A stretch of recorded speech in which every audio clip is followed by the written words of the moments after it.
Boa noite, igreja. Quero convidar os irmãos a abrir a palavra do Senhor, Salmo 113.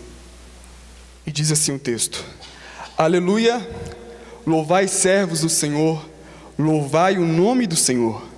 Bendito seja o nome do Senhor, agora e para sempre. Do nascimento do sol até ao ocaso, louvado seja o nome do Senhor. Excelso é o Senhor acima de todas as nações, e a sua glória acima dos céus. Quem há semelhante ao Senhor nosso Deus, cujo trono está nas alturas, que se inclina para ver o que se passa no céu e sobre a terra? Ele ergue do pó o desvalido e do monturo o necessitado, para o assentar ao lado dos príncipes. Sim, com os príncipes do seu povo. Faz que a mulher estéril viva em família e seja alegre mãe de filhos. Aleluia. Deus, mais uma vez nós oramos a Ti e pedimos, Pai, que o Senhor fale ao nosso coração e me use, Deus, nessa noite para ser porta-voz, Pai, do Senhor. Em Cristo Jesus, que tudo que for dito aqui seja unicamente vindo do coração do Senhor, pelo Teu Santo Espírito. Essa é a nossa oração. Amém.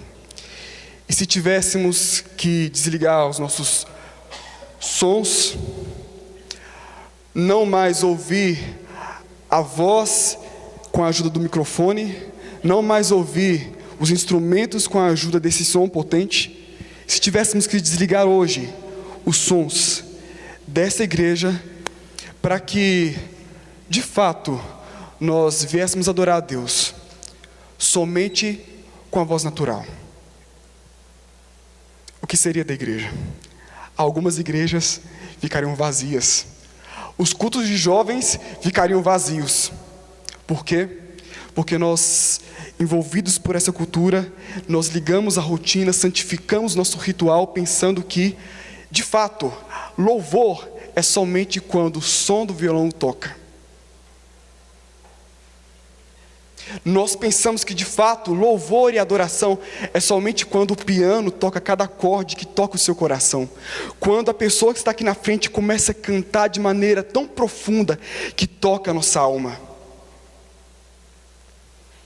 Se desligássemos os nossos instrumentos, se desligasse esse som, como estaria a igreja agora?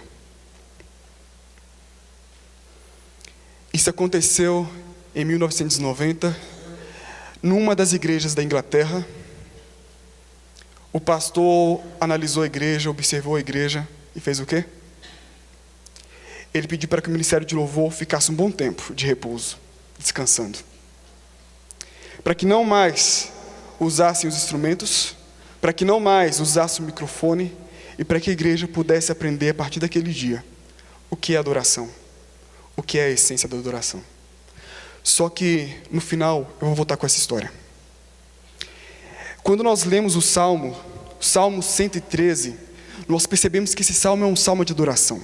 Na verdade, os Salmos é um compêndio de músicas, as mais tocadas na época de Davi, de Asaf e assim por diante.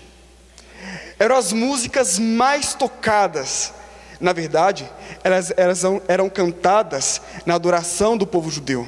Elas eram cantadas quando o povo saía de sua casa e ia em direção à casa do Senhor. Eram músicas que transmitiam muito daquilo que eles sentiam em relação a Deus. Calvino, o grande reformador, ele tem uma frase fantástica. No começo da sua análise, do seu comentário dos Salmos, ele fala: o que é os Salmos? Salmos, para ele, é uma anatomia de todas as partes da alma. Por quê? Porque não há emoções humanas que os Salmos não conseguem descrever. Os Salmos descrevem todas as emoções humanas possíveis. Há Salmos que falam sobre indignação. Se você ler o Salmo 123, versículo 4, o salmista está dizendo: a minha alma está saturada do desprezo dos soberbos. Há salmos também de arrependimento. Esconde o rosto dos meus pecados e apaga, Senhor, apaga todas as minhas iniquidades. Há salmos de angústia. Deus meu, por que me desamparastes? Salmo 22. Há salmo de justiça. Filha da Babilônia, que há de ser destruída, feliz aquele que te der o pago de todo o mal que nos fizestes. Há salmo de dúvidas. Se observares, Senhor, iniquidades, Senhor, quem subsistirá? Há salmos também de preocupações. Até quando, Senhor? Até quando esconderás de mim o teu rosto? Salmo 13. Há salmos, vários salmos, na verdade, todos eles, de fato, são uma anatomia da nossa própria humanidade. Fraqueza, a alegria, felicidade, a confiança. O Salmo 113 não é diferente. Só que ele fala especificamente sobre louvor. E quando nós lemos esse salmo, nós somos convidados por Deus, pelo salmista, a adorar a Deus, a louvar a Deus. E é com base nesse salmo, é com base nesta ideia de que nós podemos oferecer algo agradável a Deus, que eu quero te chamar a convidar a meditar comigo no seguinte tema: louvor sincero. Como oferecer a Deus um louvor sincero? O louvor sincero, primeiramente, flui de lábios obedientes. Olha o que diz o primeiro versículo. Aleluia! Louvai, servos do Senhor, louvai o nome do Senhor. Aleluia! Aleluia, a palavra do Senhor foi escrita no original. E a palavra aleluia, no original significa: louvai vós a Yahvé. Seria aleluia. Louvai vós a Yahvé. Aleluia já é um convite para eu, para você, para nós louvarmos a esse Deus. Louvai a Deus. E esse convite não é um convite onde está preocupado com o seu sentimento. Como assim? Espera aí. Isso aqui é um mandato. O verbo está no imperativo. Irmãos, Diego, mas eu não estou bem espiritualmente. Eu estou aflito. Louvai. Eu estou com problemas em casa. Louvai. Eu estou com problemas de saúde. Louvai. Eu estou com problemas na escola. Estou com problemas no trabalho. Estou sendo perseguido. Louvai.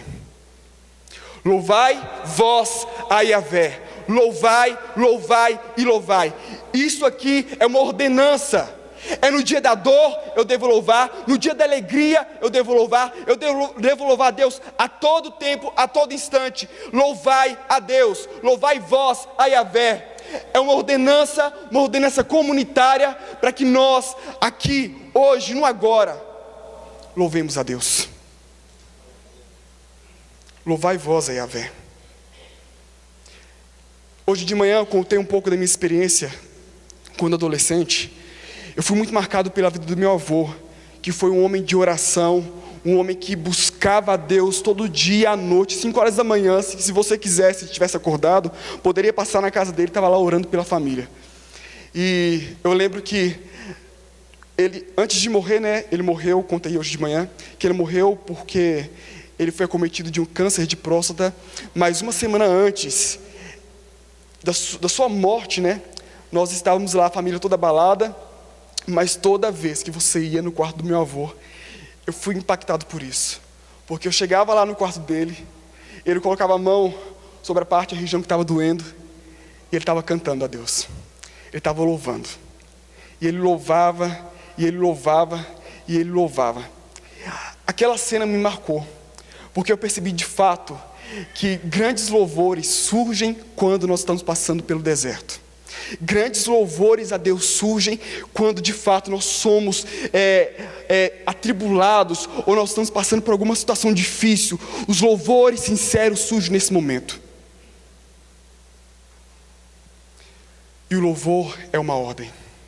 Lembro também de uma história de um pastor, ele foi meu pastor na verdade, ele contando que Uma vez um dos líderes dele, da igreja dele, faleceu.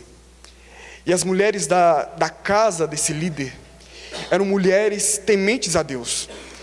E conta essa história que, enquanto estavam ali todos no velório, as mulheres daquela casa, que havia perdido um pai, a mulher que havia perdido o esposo, elas se abraçaram e começaram a louvar a Deus, a cantar. Esse meu pastor, ele disse que nunca viu algo tão lindo na vida toda. Porque depois daquele episódio, muitas pessoas ali naquele velório, cenário de morte, encontraram a Cristo. Porque o louvor, ele deixa uma pulga atrás da orelha de quem não conhece a Cristo. Como assim? Como ele está louvando passando por tudo isso? Como ele consegue adorar passando por tanto sofrimento? Como ela consegue adorar a Deus, louvar a Deus, mesmo percebendo e perdendo tudo aquilo que ela tinha? Jó, olhando para sua esposa, ele disse: você gostou, né? Você gostava de quando nós tínhamos todo o bem de Deus. Agora que nós perdemos tudo, você não consegue adorar? E contudo, Jó não pecou com os lábios. E diz o texto que ele louvou a Deus. Ele glorificou o nome do Senhor Jesus, o nome do nosso Deus. O Salmo 42, versículo 11, diz assim: porque está abatida a minha alma, porque te perturbas dentro de mim. Espera em Deus, pois ainda eu o louvarei. Porque estás abatido a minha alma. Quantas vezes, essa é a sua pergunta, nós nos perguntamos: por que eu estou tão aflito? Por que eu estou passando por isso? Mas espere em Deus, porque ainda você o louvará. Na verdade, nós sempre conseguimos louvar a Deus quando reconhecemos que Ele é nosso Senhor e nós vivemos a sua ordenança. Louvai na tribulação, louvai na alegria, louvai sempre. É uma ordenança de Deus. Há uma música que eu cantava muito quando era da igreja pentecostal, tá, irmãos? E até hoje eu canto. A música fala o seguinte: Deus não rejeita a oração. Oração é alimento. Nunca vi um justo sem resposta ou ficar no sofrimento. Mas a parte que eu quero chegar é a parte que me tocava, era onde a gente cantava com muita alegria, muita empolgação. Falava assim: então louve, simplesmente louve. Está sofrendo, louve. Está chorando, louve. Não importa, louve. O seu louvor invade os céus. Era nessa hora que a igreja dizia aleluia. Era nessa hora que o fogo descia, que de fato o nosso coração era arrebatado à presença de Deus. Louve, louve. É difícil. Há dias de tribulação, há dias que tudo que nós não queremos é louvar. Mas entenda, louvar não é opção do coração aflito. Não louvar não é a opção do coração aflito. Mas louvar é a opção. É o mandamento de Deus. Não somente o louvor é fruto e flui de lábios obedientes, mas o louvor também flui de lábios que experimentam a liberdade. Olha o que diz o versículo 1. Aleluia! Louvai, servos do Senhor. Esse salmo é um salmo que era sempre cantado antes do jantar, na Páscoa. O judeu sempre cantava esse salmo antes do seu jantar, na comemoração de Páscoa. E quando o judeu lia isso: louvai servos do Senhor, louvai servos do Senhor. A palavra servo no hebraico eved, que significa escravo, poderia muito bem fazê-lo lembrar de quando eles eram escravos lá no Egito. Sofriam, eram humilhados, eram pisados, mas só pode adorar quem de fato hoje reconhece que é escravo, não mais do Egito, mas escravo do Senhor. A adoração flui de lábios que reconhecem sua liberdade em Cristo e que voluntariamente se torna escravo desse Senhor. Muitos cristãos estão amordaçados. Sabe por quê? Porque estão presos em pecados. Estão presos por várias algemas. Essa algema é o pecado. Eu não sei qual é o seu pecado, conheço os meus e tenho orado a Deus para me perdoar e para me ajudar a me livrar de todos esses pecados, mas o pecado é a causa de muitas vezes eu e você ficarmos calados diante de várias e diversas situações. Sabe por que às vezes você vem para a igreja e parece que o louvor não sobe do teto? Pecado. Sabe por que às vezes você está na sua casa tentando orar, aflito, mas parece que a oração não sobe do teto? Pecado. O pecado é aquilo que atrapalha a minha adoração. O verdadeiro louvor, a verdadeira adoração, ela flui de lábios que reconhecem que são livres e que de fato estão livres em Cristo Jesus. O texto lá de Atos, no capítulo 16, versículo 25 a 28, conta a história de Paulo e Silas. Eles estavam presos, nós conhecemos essa história. Eles estavam presos. E diz que eles louvavam a Deus, adorando a Deus ali na prisão. O que acontece? As cadeias quebram, aquilo que amarrava eles cai por terra. A história de Paulo e Silas não falam para nós a respeito do pecado em si, mas pode ser utilizado no sentido de que tudo aquilo que está nos amarrando, ou seja, o pecado, vão cair sim, quando a adoração vai cair sim, porque não é a adoração que é poderosa, é aquele que nós adoramos que é poderoso. Então adore, entre no seu quarto e ore, entre no seu quarto e louve a Deus, porque vai cair sim, aquilo que tem te prendido vai cair, aquilo que tem me prendido vai cair. Louve a Deus, adore a Deus, aleluia, louvai servos do Senhor, não sou mais escravo do pecado, mas sim, irmãos, eu amo ser escravo desse Senhor, porque Ele me ama, porque Ele me conhece, Ele sabe de minhas fraquezas. Eu amo ser escravo desse Senhor. E uma vez escravo, uma vez servo desse Senhor, não consigo fazer outra coisa a não ser louvar. Conta a história de um pastor idoso que, por várias doenças que ele tinha, infelizmente ele perdeu a capacidade de falar. Ele acorda pela manhã, vai à sua igreja, e na igreja onde ele trabalhou tanto tempo pregando, anunciando da palavra, ele estava sentado no último banco, do lado da sua esposa, ouvindo o novo pastor falar. E esse culto era um culto maravilhoso, era um culto de Páscoa, era o culto da ressurreição. E o pastor idoso lá atrás, com o seu problema, não podendo mais falar, chora o tempo todo. No final, a esposa dele pergunta: o que houve? Por que você está assim? Ele escreve no papel, muito trêmulo, ele fala: o triste não é poder falar que Cristo ressuscitou. O triste é não ter um Cristo para poder proclamar. Muitos de nós estamos presos no pecado.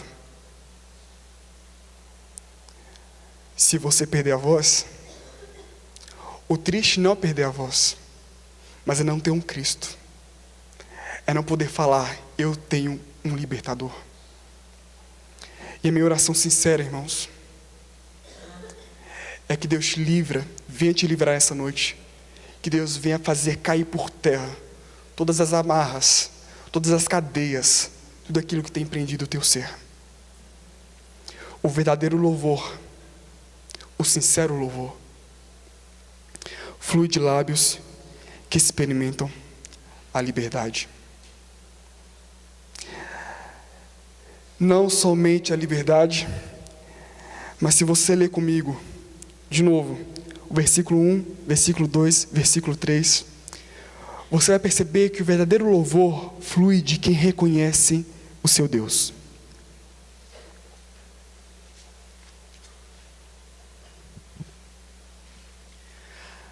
Aleluia, louvai o nome do Senhor, bendito seja o nome do Senhor, agora e para sempre, do nascimento do sol até ao ocaso, louvado seja o nome do Senhor. Qual é a palavra que repete 3 vezes aí, que não é a palavra Senhor? Nome. Louvai o nome do Senhor, bendito seja o nome do Senhor, louvado seja o nome do Senhor. No meio do povo hebreu, o nome era uma característica inata daquilo que a pessoa era. Um exemplo, Jacó, o nome dele significava trapaceiro, usurpador, e de fato, quando você analisa e lê a história bíblica, Jacó era um trapaceiro e usurpador. Abrão significava pai elevado. E de fato, quando você analisa a história de Abrão, ele é um homem elevado, um homem honrado entre os seus. Mas Deus muda o nome desses 2 nomes. Jacó se torna Israel, povo de Deus. Um homem que antes era um homem totalmente avesso à palavra de Deus, hoje se torna homem de Deus, povo de Deus. E por meio dele nasce toda a tribo de Israel. Abrão é chamado pai de multidões. E de fato Deus faz isso com a sua vida. O nome é a representação máxima da característica da pessoa, da moral da pessoa, da ética da pessoa. Para o judeu, o nome está muito envolvido com aquilo que de fato a pessoa é. Quando nós lemos no texto, louvai o nome do Senhor, o convite é: louvem as perfeições, louvem os atributos, louvem de fato a essência daquilo que Deus é. Louve o nome do Senhor, louvem quem Ele é. Essa é a ideia. Só que o salmista não para por aí, porque se nós discorremos todo o salmo agora, nós vamos perceber quem é Deus aos olhos deste salmista. Quem é esse Deus? Quais são as suas perfeições? Daí nós encontramos 4 perfeições de Deus. O verso 4 diz assim: excelso é o Senhor, acima de todas as nações, a sua glória acima dos céus. Para o salmista, sabe quem Deus era? Deus era um ser grande, Deus não era limitado. A palavra excelso significa elevado, sublime, aquele que é eterno, aquele que é imenso. E de fato este é o nosso Deus. O salmista tinha em mente isso. O nome de Deus é exaltado, o meu Deus é exaltado. Ele é excelso, Ele é grande. Ele é grande. Naquela época, no Oriente Médio, cada povo tinha o seu Deus. O egípcio tinha o seu Deus, o babilônio tinha o seu Deus. E a mentalidade era que o meu Deus comanda essa área, o seu Deus comanda essa área. Mas quando o judeu se depara com essa realidade aqui, excelso é o Senhor, elevado acima de todas as nações. O meu Deus não é um Deus qualquer. Isso ia contra toda a teologia pregada naquela época entre os povos do Oriente. O judeu foi o primeiro povo a dizer: não, o nosso Deus não se concentra apenas aqui em Israel. Não, o nosso Deus não se concentra apenas a esse mundo. Nosso Deus é Deus elevado acima de tudo, acima de todo o universo. O teu Deus, irmão, está acima de todo o universo. Só que infelizmente nós moldamos o nosso Deus conforme a nossa teologia, e se sair alguma vez da nossa teologia, esse não é meu Deus. Nós moldamos o nosso Deus conforme o nosso culto ritualístico, e se alguma coisa sair desse culto, não, isso não é meu Deus. O teu Deus vai além, o teu Deus vai muito além. Excelso é o Senhor acima das nações, acima de tudo. Nosso Deus é grande. É a primeira característica que o salmista enfatiza em relação a Deus. Ele vai além. Não somente isso, o nosso Deus não é apenas um Deus transcendente. Olha o que diz o verso 5 e o verso 6. Quem há semelhante ao Senhor nosso Deus, cujo trono está nas alturas, que se inclina para ver o que se passa no céu e sobre a terra? Quem há semelhante ao Senhor nosso Deus? A resposta é ninguém. Não há ninguém semelhante ao nosso Senhor. Mas o que mais chama atenção é a segunda parte desses versos, que se inclina para ver. Essa expressão nos dá a ideia de que Deus não é transcendente apenas, mas é aquele Deus imanente, aquele Deus que interage com a história, que interage com os seus. Deus está no sublime trono, sim, mas Ele também está aqui com o pequeno, com o simples, com o contrito de coração. Peraí, Diego, acalma aí. João, capítulo 1, verso 1. No princípio era o Verbo, e o Verbo, Ele se fez carne, Ele se fez homem, Ele se fez desprezível. É isso que a Escritura diz. Ele se fez maldição. Irmãos, nós temos um Deus transcendente, grande. Nós temos um Deus que conhece, que se inclina para ver. Não somente isso, nosso Deus é o quê? Olha o que diz o versículo 6 e 7. Ele ergue do pó o desvalido, e do monturo o necessitado, para o assentar ao lado dos príncipes, sim, com os príncipes do seu povo. Desvalido, aquele que não tinha nenhum valor. Monturo, lugar de lixo, jogar o resto, jogar imundícia. E Deus olha para aquelas pessoas que, aos olhos da sociedade, aos olhos da religião, não tem nenhum valor. Deus olha para aqueles que estão ali, no lixo da vida, e diz: não, eles têm valor, e eu os farei assentar ao lado dos príncipes. Eu os farei assentar ao lado dos príncipes.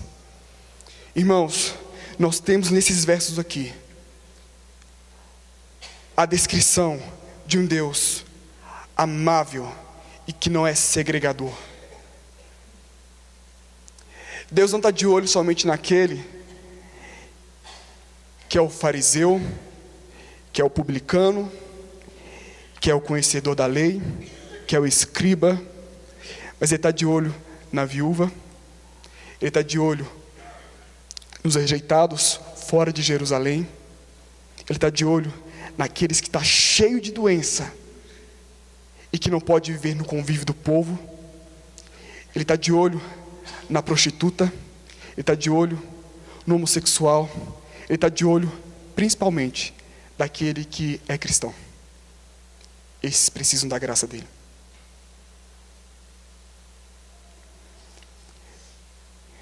Ele ergue do pó o desvalido, aquele que não é nada, e o faz assentar ao lado dos príncipes. Um Deus que não é segregador. E por último, quem é esse Deus? Qual a perfeição dele, qual a qualidade dele descrita nesse salmo? Versículo 9. Faz que a mulher estéril viva em família e seja alegre mãe de filhos.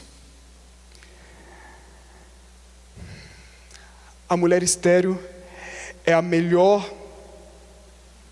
ilustração de uma pessoa que vive a vida frustrada, com sonhos arruinados, com a perspectiva de vida social abalada. A mulher estéril, naquela época, era considerada por muitas culturas como aquela que está amaldiçoada, aquela que não tem favor à graça de Deus. Aí o Salmo fala: até aquelas que são consideradas amaldiçoadas, que não têm o meu favor, estas serão alegre mãe de filhos. Isso é uma característica do nosso Deus. O nosso Deus é um Deus sensível. Muitas vezes nós pregamos um Deus insensível. Por quê? Por causa das relações que nós temos com nossos pais, por causa das relações que nós temos no trabalho, por causa das diversas relações que nós temos em outros lugares. Nós queremos relacionar com Deus da mesma forma. E nós pensamos que Deus não se preocupa comigo, não se preocupa contigo. Nós pensamos que Deus está longe, que Deus não é um Deus amável, que Deus não se importa com a minha pequena dor, não se importa com o meu pequeno problema. Deus se importa sim. Ele se importa com a mulher que está lá no seu quarto chorando, pedindo um filho. Ele se importa com a pessoa sim, que está clamando: Deus, me ajuda na faculdade, me ajuda a ter um emprego, Deus, me ajuda, me ajuda. Deus se importa sim. Eu tenho um Deus sensível, um Deus que se preocupa. Muitas vezes a nossa religião, a nossa pregação é de um Deus carrasco. Se vós, que sois bons pais, maus pais na verdade, que o texto bíblico diz, sabeis dar boas dádivas aos vossos filhos, quanto mais o vosso Pai Celeste, quanto mais o vosso Pai Celeste. Nosso Pai Celeste, Ele está nos céus, Ele nos conhece, Ele é sensível à nossa dor. O verdadeiro louvor flui de lábios que reconhece quem é o seu Deus. Fantástico, no ano de 2013, lançou um depoimento muito criativo, baseado no Canadá, uma pesquisa do Canadá. E nessa entrevista, o repórter chamou várias crianças e cada uma tinha que definir coisas da vida com suas próprias palavras. Aí perguntaram para uma criança, essa criança tinha 8 anos, o que é água? A criança foi e respondeu para o repórter: água, irmãos, atenção, água é um suco que não tem gosto de nada. Perguntaram para outra criança, o que é branco? A outra criança respondeu: branco é uma tinta, mas quando não dá para pintar, mas só que não dá para pintar nada quando o papel é branco. Perguntaram para outro, o que é branco? O outro respondeu: branco é mais escuro do que o transparente. Perguntaram para um, o que é inveja? Inveja? Inveja é atirar pedra nos amigos. O que é paz? Paz é quando a pessoa se perdoa. O que é Deus? Deus é o amor com cabelo grande e poderes. Ela tinha sua definição de Deus. Só que minha pergunta é: quem é Deus para você? Aí você pode me responder: certo, Deus é santo, Deus é poderoso, Deus é incrível. Mas essa não foi a pergunta. Você respondeu quem é Deus. A pergunta é: quem é Deus para você? E essa foi uma pergunta feita com os adolescentes uma vez, e a maioria deles responderam isso também: Deus é santo. Quando na verdade, o que se espera ouvir: Deus é o meu Salvador, Deus é o meu juiz, Deus é a minha esperança, Ele é o meu Pai, Ele é o meu Senhor. É isso que se espera ouvir. Saber que Deus é santo, que Deus é grande. Qualquer pessoa, em qualquer lugar do mundo pode dizer isso. Até mesmo aquelas que não têm conhecimento da palavra do Senhor podem responder isso. A pergunta é: quem é Deus para você? Só pode louvar a Deus aquele que de fato sabe quem é o seu Senhor. Aquele que de fato sabe quem é o seu Senhor. Louve a Deus, irmão. Louve a Deus, mas não louve como aquele que não sabe quem é Deus. Não há razão de estarmos aqui, não há razão desse culto, não há razão de você arrumar, colocar perfume, pôr roupa de domingo e vir para esse culto, se você não sabe quem você vai cultuar, se você não sabe as características do seu Deus. Eu sei quem é meu Deus, eu sei quem eu vou adorar essa noite. Eu adoro um Deus grande, eu adoro um Deus que é sensível, eu adoro um Deus que é transcendente, mas também está aqui, que incorporou, sabe o que é dor, sabe o que é padecer, homem de dores. Eu sei quem é meu Deus, eu sei quem Ele é.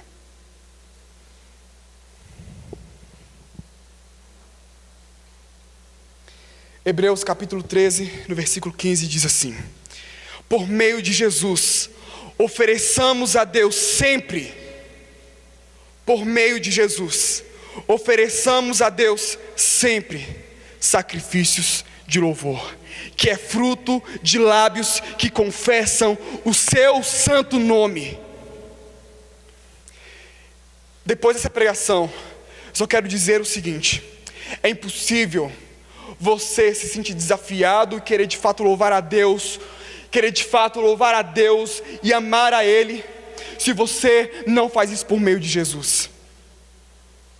É por meio de Cristo, é reconhecendo aquilo que foi feito na cruz, é reconhecendo que Ele nos ama, é reconhecendo que esse salmo pode ser vivido por meio de Jesus, que Ele é a encarnação do amor, que Ele é o Deus vivo, e que é por meio dEle que nós vamos louvar em todo tempo, em toda circunstância. É por meio dEle que nós conseguimos oferecer o sacrifício, o louvor sincero, somente por meio de Jesus, somente por meio dEle. Por meio de Jesus, ofereçamos a Deus o sacrifício de louvor, que é fruto de lábios que confessam o seu santo nome. O louvor verdadeiro flui de lábios que é obediente. Aleluia, é um imperativo. O verdadeiro louvor flui de lábios que reconhece que foi livre por esse Senhor que nos tirou das algemas e das agarras do Satanás, do império das trevas, e nos trouxe para o reino do Filho do seu amor. O verdadeiro louvor flui de lábios que reconhecem quem é seu Deus. Nosso Deus é um Deus santo, um Deus grande.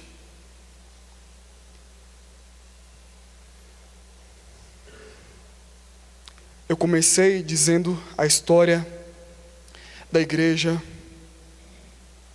E se tivéssemos que desligar tudo? Esse som, os instrumentos, e a partir de hoje, de fato, adorar a Deus, que não é difícil, que na verdade é natural, sem a ajuda de tudo isso. Se tivéssemos que fazer isso, um pastor então, lá da igreja da Inglaterra, ele se sentiu desafiado a fazer isso. Por quê? Porque ele percebeu que sua igreja não estava entendendo mais o que era adoração, que sua igreja já não mais sabia o que era louvor. Só existia louvor quando existia música, só existia adoração quando de fato tinha um ministério de louvor, ou quando as pessoas estavam empolgadas cantando. Não. Há louvor sem música, a adoração sem música. E na verdade, se você ler depois os evangelhos, você vai perceber que toda referência de adoração não consta música. É muito pelo contrário, é uma mulher que se prostra diante do Senhor, clamando para o seu filho. O texto diz, ela adorou a Deus. E esse pastor desafiado, ele fala para toda a sua igreja: a partir de hoje, parou. Vamos passar um tempo meditando e estudando sobre o que é de fato adoração. E eles fizeram isso. Os jovens ficaram um pouco assim, incomodados, mas os jovens entraram. E o líder dos jovens, que também era líder do louvor, ele começou a entrar a fundo nisso, e começou a estudar mais a Bíblia, em relação sobre o verdadeiro louvor. Quando o pastor finalizou aquele jejum de música, aquele jejum dos sons, o jovem chega para a igreja e apresenta a sua música.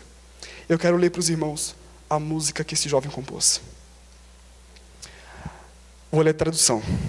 Quando a música esmorece e o resto desaparece, simplesmente a ti me achego, ansiando oferecer algo de valor para agradar, para alegrar o teu coração.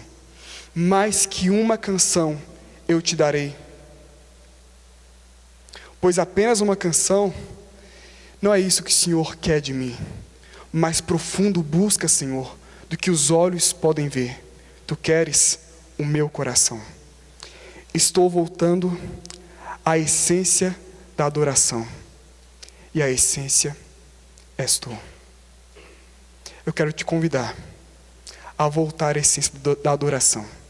Eu quero te convidar a louvar a Deus de fato. Eu quero te convidar a glorificar, a exaltar esse Deus. Não pelo que você está sentindo, não pelo seu estado emocional, mas por aquilo que Ele é. Fique em pé nesse momento.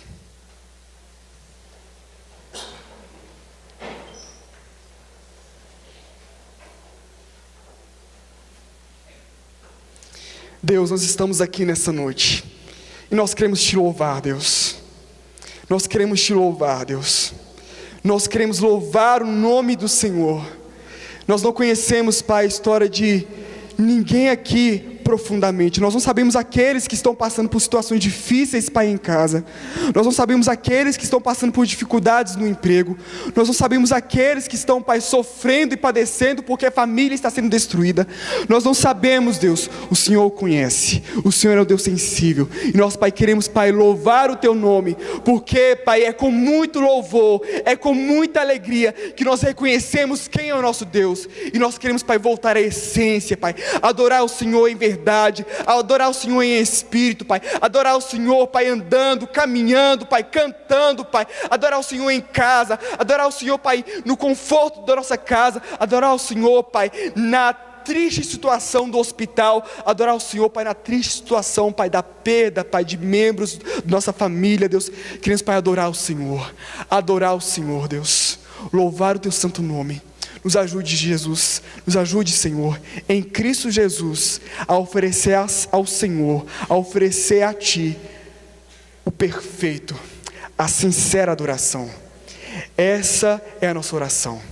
Este é o nosso pedido a Ti, Deus, em Cristo Jesus. Amém.